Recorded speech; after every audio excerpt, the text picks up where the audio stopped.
जय हिंद। मैं हूं राजेंद्र तिवारी और आप देख रहे हैं अनब्रेकिंग दस्तक। तो सबसे पहले हम आपको बता दें कि दुनिया में कोरोना पॉजिटिव का अपडेट क्या है, तो क्या कितने केसेस रहे और अपने देश में क्या स्थिति है और दुनिया में क्या स्थिति है। तो सबसे पहले दुनिया की बात करते हैं। इस समय तक पूरी दुनिया में 27,25,495 कोरोना पॉजिटिव केसेस डिटेक्ट किए गए और मरने वालों की संख्या 1,91,060 हो गई। कल की तारीख में 85,434 नए केस पूरी दुनिया में डिटेक्ट किए गए और 6,618 लोगों की मौत हुई। अमेरिका में 31,900 नए केसेस आए और 2,342 लोगों की मौत हुई। इस तरह अमेरिका में अब कोरोना पॉजिटिव मरीजों का आंकड़ा 8,86,442 पहुंच गया है। और जिस तरह की बातें या अमेरिका में जिस तरह वहां के जो नीति निर्माता लोग हैं, राष्ट्रपति ट्रंप और ढेर सारे लोग जिस तरह की बातें कर रहे हैं, उन बातों से ये आंकड़े मैच नहीं करते हैं। इन आंकड़ों से जो चीजें निकल के आ रही हैं वो मैच नहीं करता है। स्पेन में 4,635 नए मामले आए और 440 लोगों की मौत हुई। यहां कुल मिलाकर 2,13,024 मामले हो गए हैं और मरने वालों की संख्या 22,157 हो गई। इटली में भी 2,646 नए मामले आए और 464 लोगों की मौत हुई। यहां कोरोना पॉजिटिव मामलों की संख्या 1,79,973 हो गई है और मरने वालों की संख्या 25,549 हो गई। फ्रांस में 2,239 नए केस आए और 516 लोगों की मौत हुई। फ्रांस में कोरोना पॉजिटिव मरीजों की कुल संख्या 1,58,183 हो गई है और मरने वालों की संख्या 21,856 हो गई है। जर्मनी में 2,481 नए केस आए और 260 लोगों की मौत हुई। जर्मनी में कुल कोरोना पॉजिटिव लोगों की संख्या 1,53,129 हो गई है और मरने वालों की संख्या 5,575। ब्रिटेन में 4,583 नए केसेज आए और 638 लोगों की मौत हुई। ब्रिटेन में कोरोना पॉजिटिव लोगों की संख्या 1,38,078 पहुंच गई है। टर्की भी अब 1 लाख से ऊपर पहुंच गया है। यहां कल 3,116 नए केस आए और यहां कुल कोरोना पॉजिटिव की संख्या 1,01,790 हो गई है। ईरान में जो कर्व है वो फ्लैटन हो रहा है, ये अभी भी आंकड़ों में दिख रहा है। यहाँ कल 1,01,030 नए केसेज आए और 90 लोगों की मौत हुई। ईरान में कुल कोरोना पॉजिटिव 87,026 पहुंच गए। चाइना में 10 नए मामले आए। रूस, जैसा मैंने आपको कहा था कि रूस बहुत तेजी से आगे बढ़ रहा है और यहाँ कोरोना पॉजिटिव के मामले बहुत तेजी से सामने आ रहे हैं। यहाँ 4,774 नए मामले आए और कुल कोरोना पॉजिटिव मरीजों की संख्या 62,763 पहुंच गई। ब्राजील में भी कोरोना पॉजिटिव की संख्या तेजी से अब आगे बढ़ने लगी है। यहां 3,735 नए केस आए और 407 लोगों की मौत हुई। ब्राजील में यह संख्या 49,492, मतलब कोरोना पॉजिटिव मरीजों की संख्या 49,492 पहुंच गई है और मरने वालों की संख्या 3,313। अब बात करते हैं इंडिया में कल 1,659 नए केस आए, 1,669 नए केस आए और यहां टोटल संख्या कल की तारीख में 23,039 पहुंच चुकी थी और 40 लोगों की मौत हुई। मरने वालों की संख्या 721 पहुंच गई है। आज जो हम बात करने वाले हैं वो भारत के लिए जो IIT बॉम्बे, IISc और AFMC और एक दो संस्थानों ने मिलकर के जो एक स्टैटिस्टिकल मॉडल डेवलप किया है, उसके हिसाब से जो प्रेडिक्शंस हैं उन पर बात करने वाले हैं आज के दस्तक में। तो ये रहा। अब देखते हैं पड़ोसी देशों में क्या स्थिति है। जैसा आप लोगों का इंटरेस्ट उसमें रहता है तो वो भी मैं बताता हूं आपको। पड़ोसी क्या, एशिया के देश कह लेते हैं हम, क्योंकि पड़ोसी देशों के अलावा भी कुछ देशों को ले रहे हैं इसमें। इजराइल में कल 305 नए केस आए और यहां कोरोना पॉजिटिव लोगों की संख्या 14,803 पहुंच गई है और 3 लोगों की मौत हुई। मरने वालों की संख्या 192 है। सऊदी अरबिया में 1,158 नए केस आए और यहां पर 13,930 कोरोना पॉजिटिव मरीजों की संख्या पहुंच गई। पाकिस्तान में 981 नए केस आए और 11,057 यहाँ कोरोना पॉजिटिव मरीज अब तक डिटेक्ट किए जा चुके हैं। 23 लोगों की मौत पाकिस्तान में हुई। पाकिस्तान में मरने वालों की संख्या 235 हो गई। यूएई में टोटल केसेज 8,756 है और मरने वालों की संख्या 56 है। बांग्लादेश में 414 नए केस आए और यहां कुल मिलाकर कोरोना पॉजिटिव मरीज 4,186 हो गए। 7 लोगों की मौत हुई बांग्लादेश में और बांग्लादेश में मरने वालों की संख्या 127 पहुंच गई। अफगानिस्तान में 103 नए केसेस कल की तारीख में आए और यहां कुल कोरोना पॉजिटिव 1279 पहुंच गए और मरने वालों की संख्या 42। श्रीलंका में 38 नए केस आए और यहां पर 368 कुल कोरोना पॉजिटिव केसेस अब तक पाए गए। म्यांमार में 132 केसेस अब तक पाए गए हैं। नेपाल में 48 और भूटान में 7। तो ये अपने पड़ोसी देशों की बात हुई। अब अपने देश की बात करते हैं। हालांकि अपने देश में आंकड़े वही हैं जो आंकड़े कल थे, क्योंकि कल रात को हमने आपको बताया ही था कि क्या स्थितियां हैं। तो लगभग वही आंकड़े हैं, क्योंकि अभी दिन शुरू हुआ है तो दिन शुरू होने के साथ आंकड़े अब धीरे धीरे आने शुरू होंगे। आज के जो आंकड़े हैं वो धीरे धीरे अपडेट होंगे। कल का ये रहा कि 23,039 कुल कोरोना पॉजिटिव की संख्या पहुंच गई है और कल 1667 नए मामले आए। ये दरअसल जिस तरह से ग्राफ बढ़ रहा है, कल गवर्नमेंट ऑफ इंडिया ने क्लेम किया था, हेल्थ मिनिस्ट्री ने, कि हम लीनियर ग्राफ है हमारा, लीनियर बढ़ रहे हैं, हम एक्सपोनेंशियल नहीं बढ़ रहे हैं। जो ग्रोथ है वो लीनियर है, एक्सपोनेंशियल नहीं है। सही बात, टेक्निकल उसमें कहें तो अभी तक लीनियर ग्रोथ ही दिखाई दे रही है, एक्सपोनेंशियल नहीं दिखाई दे रही है। लेकिन पिछले 5 दिन पर अगर नजर डालें या 6 दिन पर नजर डालें तो आपको पता चलेगा 19 अप्रैल को 1580 नए कोरोना पॉजिटिव मरीज बढ़े थे। 20 अप्रैल को 1239 बढ़े। 21 अप्रैल को 1537, 22 अप्रैल को 1292, 23 अप्रैल को 1667। तो ये जो डेली जो नए केसेस आ रहे हैं, ये केसेस अपने में कुछ कहानी कह रहे हैं और ये कहानी कह रहे हैं कि आने वाले दिन और कठिन होने जा रहे हैं। तो ये रही आज की बात। गुलाम फरीद साहब जय हिंद कह रहे हैं। जय हिंद। सैयद ताहिर साहब गुड मॉर्निंग, गुड मॉर्निंग। तो आगे बढ़ने से पहले मैं बात शुरू करूं उससे पहले आप लोगों से रिक्वेस्ट जरूर करूंगा कि अगर आपको हमारे वीडियो अच्छे लगते हैं, हमारा लाइव शो अच्छा लगता है, तो उनको अपने सोशल मीडिया प्लेटफॉर्म पर शेयर कीजिए और अपने व्हाट्सएप पर जितने ग्रुप्स में आप हैं उनमें वीडियोज को शेयर कीजिए, ज्यादा से ज्यादा लोगों तक फॉरवर्ड कीजिए और साथ में ये कमेंट भी लिखिए कि इस वीडियो में आपको क्या अच्छा लगा और ये वीडियो क्यों देखा जाना चाहिए। इसके अलावा अनब्रेकिंग चैनल को ज्यादा से ज्यादा लोगों तक पहुंचाइए, लोगों को प्रेरित करिए कि वो इस चैनल को सब्सक्राइब करें। इससे ये प्लेटफॉर्म बड़ा होगा, ये प्लेटफॉर्म बड़ा होगा तो हम आप जो बात करते हैं वो ज्यादा लोगों के बीच में बात होगी और ज्यादा लोगों के बीच में बात होगी तो उसका असर भी ज्यादा बड़ा होगा। तो आइए अब आगे बढ़ते हैं अपनी बात पर। तो मैं एक वीडियो भी उस पर डालने वाला हूं, जस्ट इसके बाद वो वीडियो पड़ेगा, छोटा सा वीडियो है तो उसको आप देख सकेंगे।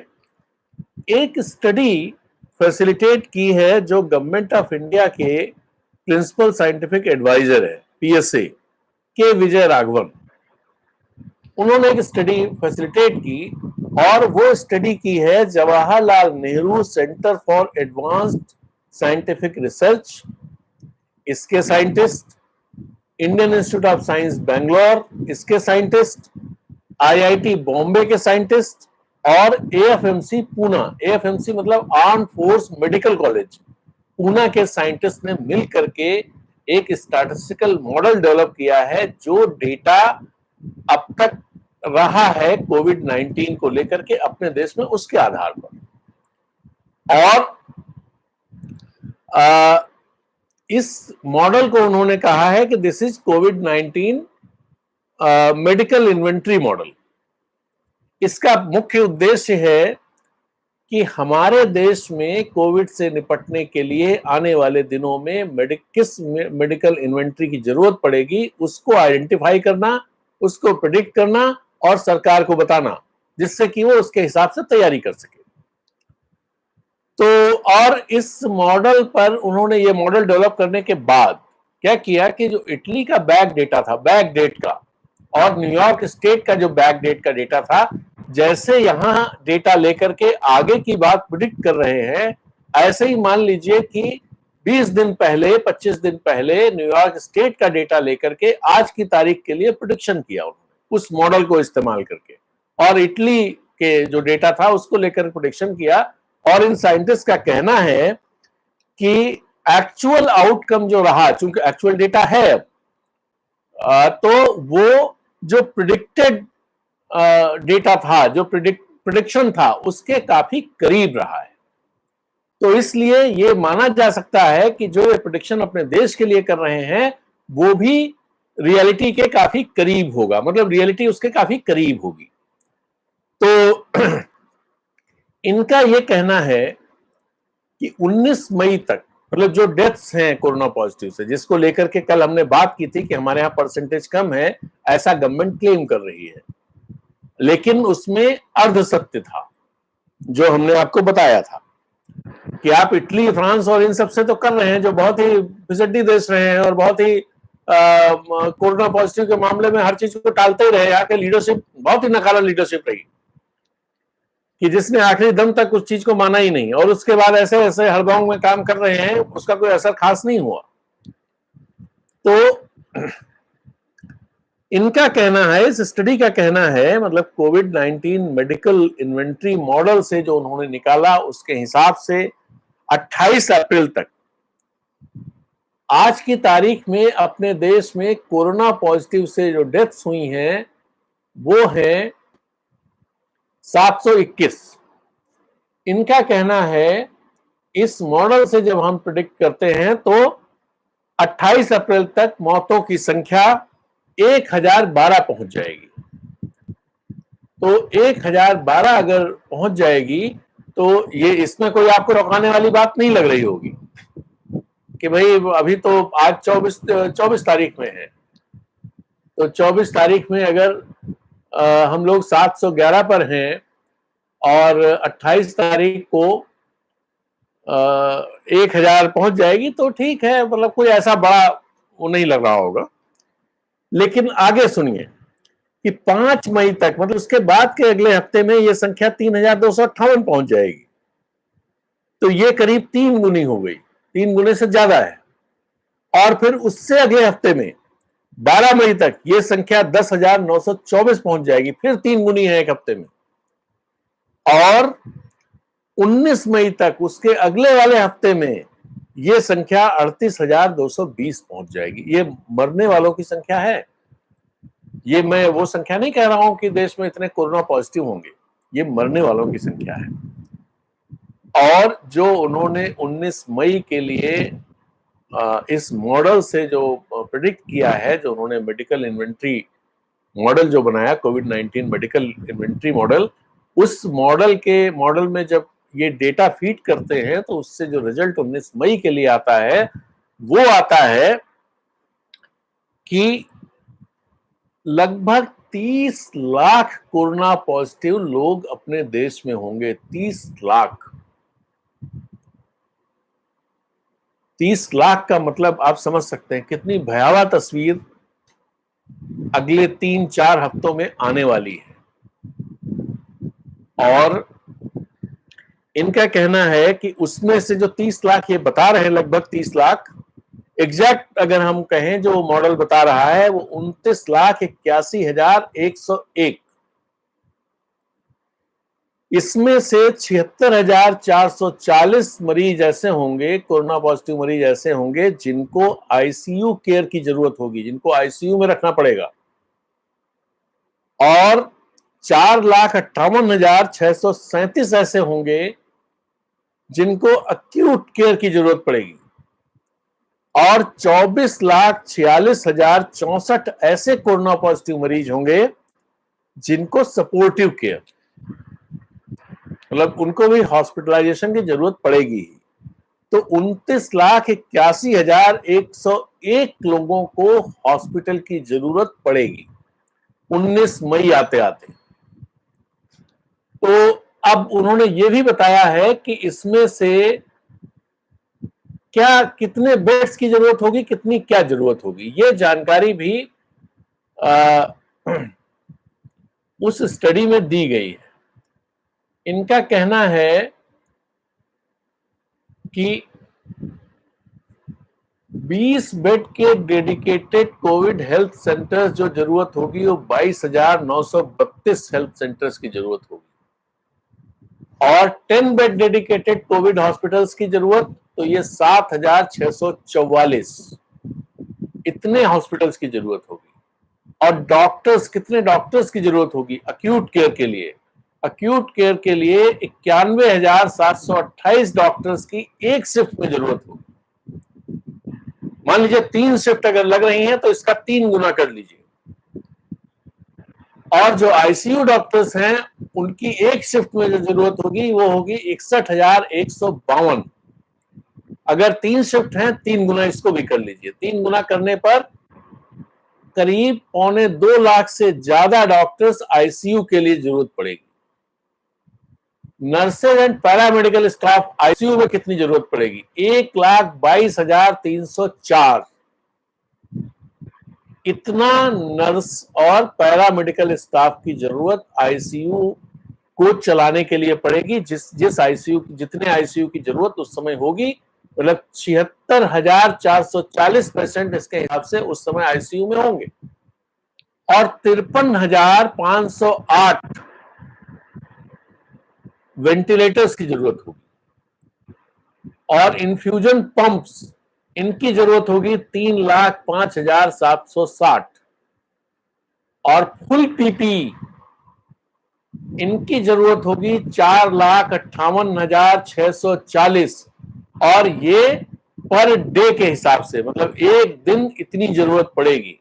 पर डे का मतलब ये हो गया कि जो दिन भर पहना उसके बाद नेक्स्ट डे फिर नए की जरूरत पड़ेगी। और जो पीपी सपोर्टिंग स्टाफ के लिए है वो 76,440, जो पैरामेडिकल स्टाफ है, जो अलग तरह के काम करता है, जो सीधे मरीज के कांटेक्ट में नहीं रहता है।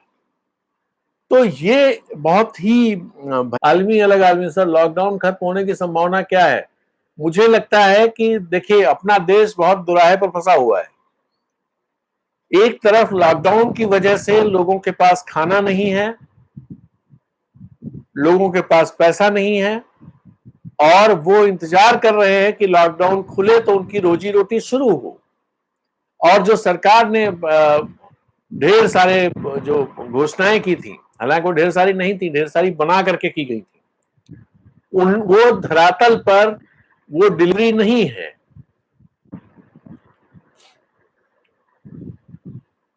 तो वो भी एक दिक्कत है। तो दो, जो मैं कह रहा हूं कि दो मुसीबतें एक साथ हैं। एक तो है कोरोना से जो मुसीबत आई है जीवन बचाने की, और दूसरी मुसीबत है कि जो जीवन बचा है, या जीवन बचाने के साथ जीवन चलाने की भी चुनौती हमारे सामने है। तो जीवन चलाने की चुनौती के चलते ये बात हो रही है कि भाई इसको ढीला किया जाए, इसको ये किया जाए। लेकिन हम आपको बताएं, जैसा पहले भी कह रहे थे, कि लॉकडाउन इस कोरोना वायरस की का इलाज नहीं है, उसको डिले कर सकते हैं आप। तो डिले इसलिए करने की जरूरत सब जगह होती है, या अपने यहां भी थी, कि जिससे कि आप जो स्थितियां बनने वाली हैं उसकी तैयारी, उस दौरान वो जो पीरियड आपको मिलेगा उसमें उसकी तैयारी कर सके। इससे ज्यादा लॉकडाउन का कोई रोल नहीं है। आप सिर्फ डिले कर सकते हैं। अब जिंदगी भर लॉकडाउन नहीं हो सकता है, कि भाई आप सोचें कि हम साल भर लॉकडाउन रखेंगे जब तक वैक्सीन नहीं बन जाएगी। ऐसा संभव नहीं है, ऐसा अमेरिका में संभव नहीं है, ऐसा जो सबसे धनी देश हैं बहरीन और ओमान और इस तरह के देश, इनमें भी संभव नहीं है, जहां बहुत पैसा है, ये संभव नहीं है। ब्रुनेई, वहां भी संभव नहीं है, लोग मर जाएंगे। अब इसी बीच में रास्ता निकालना है, दोहरी चुनौती है और हर देश के सामने है, हर देश के सामने है। जैसे अमेरिका में आप देखिए कोशिश चल रही है, जर्मनी में कोशिश चल रही है, जबकि वहां केसेस बहुत ज्यादा है और केसेस बढ़ते जा रहे हैं, ऐसा नहीं है कि रुक गए हैं। आज भी अमेरिका, अब देखते हैं जो बहुत, जैसे जो अमेरिका जैसे देश हैं, जर्मनी जैसे देश हैं, जो अपने नागरिकों को $1500, 2000, 3000 यूरो दे सकने की स्थिति में है, उनके भी खजाने खाली होते जा रहे हैं। अमेरिका में जिस तरह से बेरोजगारी बढ़ रही है, जिस तरह से लोगों की जॉब्स जा रही हैं, और वहां जो जिनकी जॉब्स जा रही हैं वो फिर जो पैकेज है उसके लिए क्लेम करते हैं, अपना नाम लिस्ट में लिखवाते हैं, तो उनको वो चेक मिलता है, और वो कितना भी उसमें ये गरीब और ये इस तरह का मामला जैसे अपने यहाँ विकासशील देशों में होता है कि गरीबी रेखा से नीचे और गरीबी रेखा से ऊपर और 2 कमरे का घर वाले और स्कूटर वाले और साइकिल वाले, उस टाइप वहां नहीं होता है। वहां नौकरी नहीं है तो आप क्लेम कर सकते हैं। तो ये दुनिया में सब जगह चीजें चल रही हैं, तो इसलिए दिक्कत है। खुलना तो पड़ेगा जो आप सवाल कर रहे थे, लेकिन कैसे और किस तरह से काम होगा, कैसे लोगों को मिल पाएगा, नहीं मिल पाएगा, कुछ भी साफ नहीं है।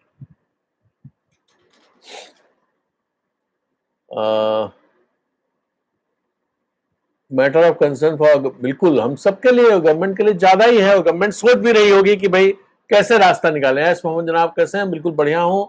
आलिमी साहब नमस्कार।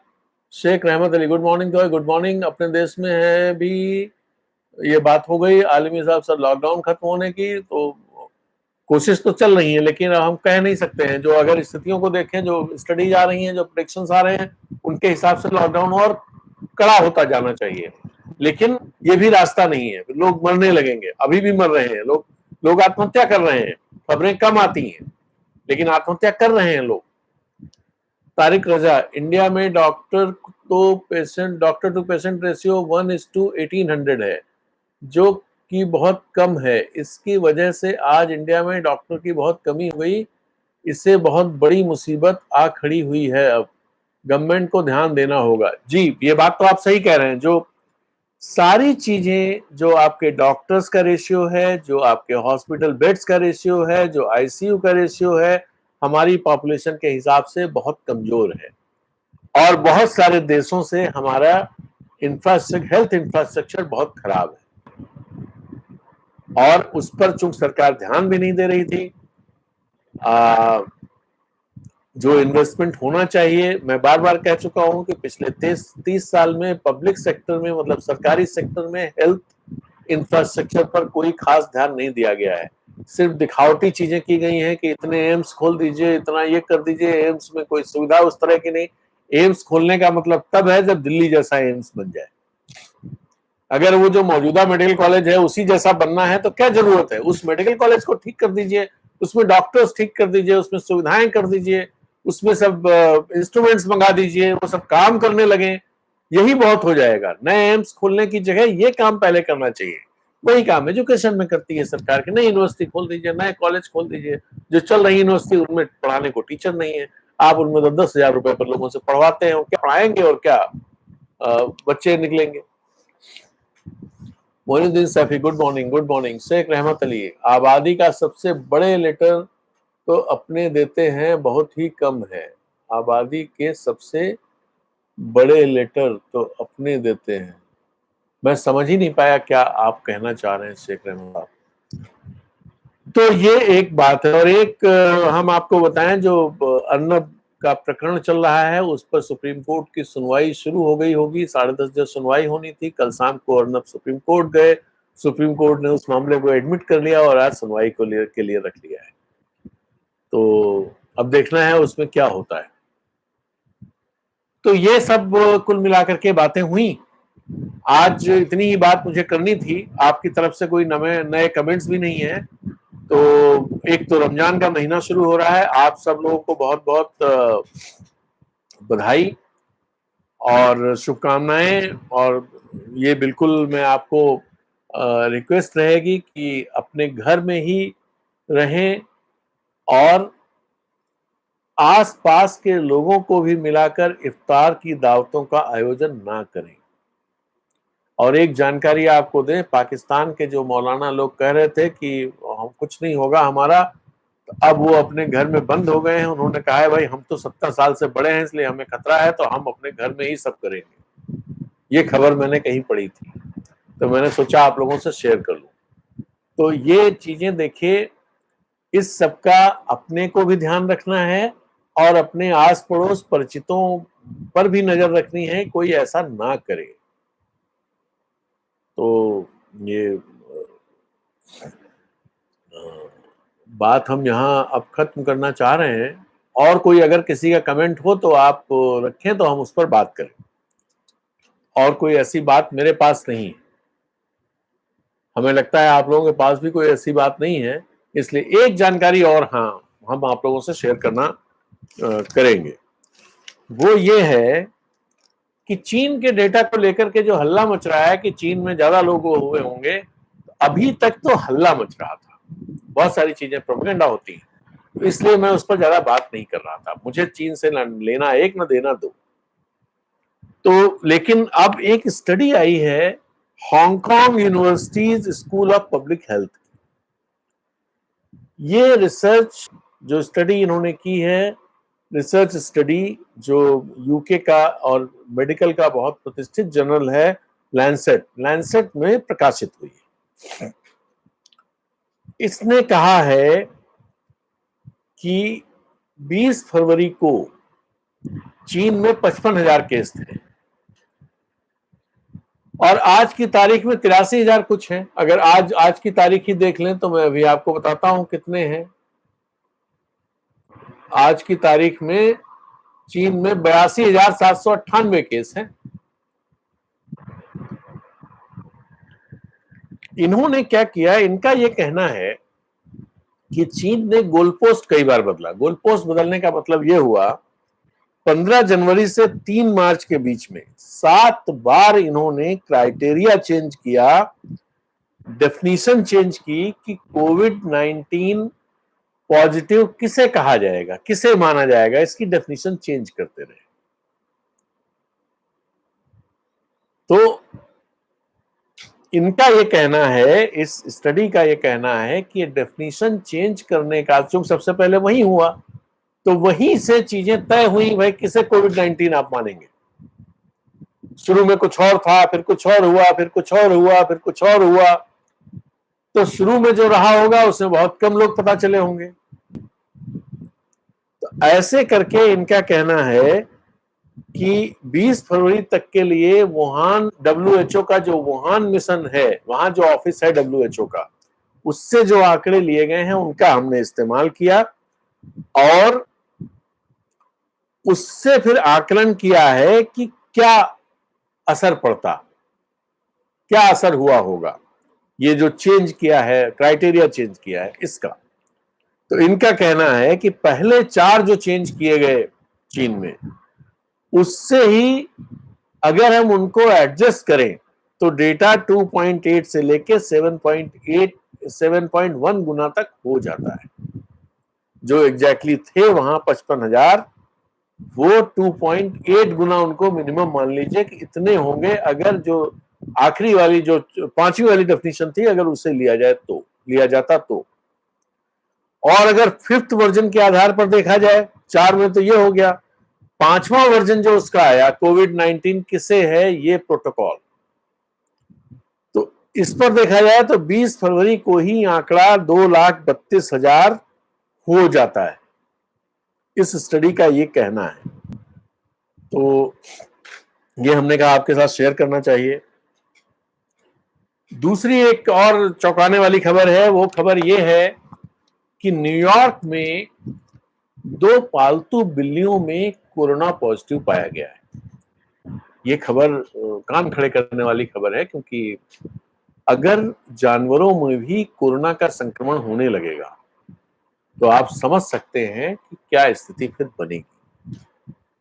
तो इसलिए हो सकता है कि एक्सेप्शनल केसेस हों, लेकिन वो आगे जब स्टडीज होंगी, इनकी रिसर्च होगी इन पर, तब पता चलेगा।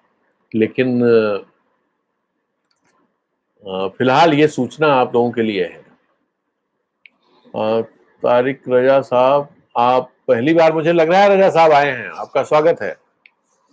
शेख रहमत अली, आबादी के सबसे बड़े लेटर, तो ये मैं समझ नहीं पाया आप क्या कह रहे हैं। बाब जी हाय बोल रहे हैं, नमस्कार। रफीक अंसारी, नमस्कार। रफीक जी नमस्कार।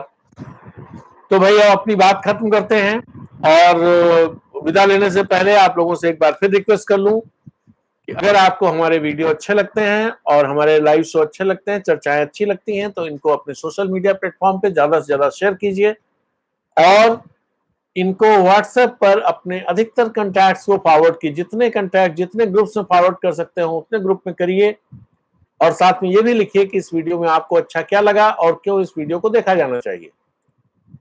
अनब्रेकिंग चैनल जो हमारा है, हमारा आपका, इस अनब्रेकिंग चैनल को ज्यादा से ज्यादा लोगों तक पहुंचाइए, और अपने परिचितों, अपने मित्रों, अपने परिजनों को इस चैनल को सब्सक्राइब करने के लिए प्रेरित कीजिए। इससे ये जो प्लेटफॉर्म है ये बड़ा होगा, ये कम्युनिटी बड़ी होगी, तो जो बातें, और आप लोगों का मैं आभारी रहूंगा। और दूसरी बात ये है कि आप लोग इन कोरोना के समय में अपना पूरा ध्यान रखिए। आने वाले दिन ज्यादा खतरनाक नजर आ रहे हैं। ऐसा ना हो तो बहुत अच्छा है, लेकिन हम ऐसा मान करके नहीं चल सकते कि आने वाले दिन अच्छे होंगे और हम अभी से ढीले पड़ जाएं। हमें बिल्कुल ढीले नहीं पड़ना है। जो भी सरकार ने एहतियात बताए हैं और जो भी सरकार की तरफ से दिशा निर्देश आते हैं, उन सबका अक्षरशः पालन करने की जरूरत इस समय है। तो हम उम्मीद करते हैं आप लोग उनका अक्षरशः पालन करेंगे, और अपने परिजनों, अपने बुजुर्गों, अपने बच्चों का ध्यान रखेंगे, और घर से बाहर स्टडी पर उसे जरूर देखना मत भूलिएगा, और उसे ज्यादा से ज्यादा शेयर भी कर दीजिएगा। तो इसी के साथ